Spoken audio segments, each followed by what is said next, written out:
I'm Ylna Edmonds, and I manage TV productions, and I also talent produce. So some of my favorite highlights are, I would say, MTV Cribs, because I grew up. Yeah, I finally made it to MTV. I finally made it to MTV, right? So MTV Cribs, that was like for sure like my favorite. Like, you know, it just set the tone.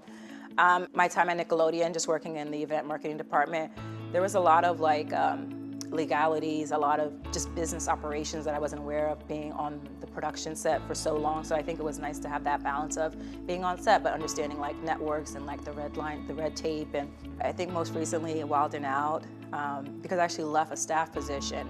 At the time, I didn't know Wild 'N Out was going to be 2.5 years.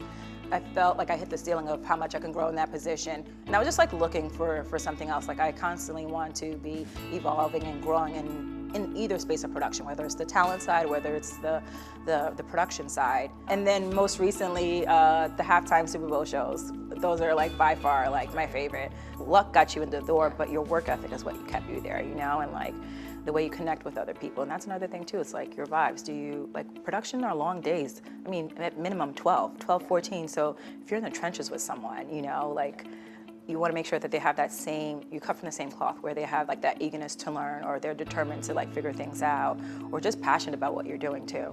Can't stress how critical it is to just maintain great relationships. I mean, in the world, but just in production, especially like it's a small world, it's even a smaller production community, you know? And almost every job that I've had has been through a referral or through someone that I've met, kept in contact with, fostered that relationship.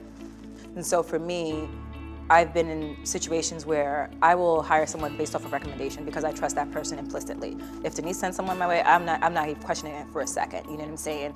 And then also too, I think on the flip side of that, especially, you know, for people coming into the industry, that's something that they should be aware of, you know? When I think I was just so happy to be there. It never occurred to me to be like to be nice. And like, it was just the way I was. I exuded that because I just wanted to be there, you know?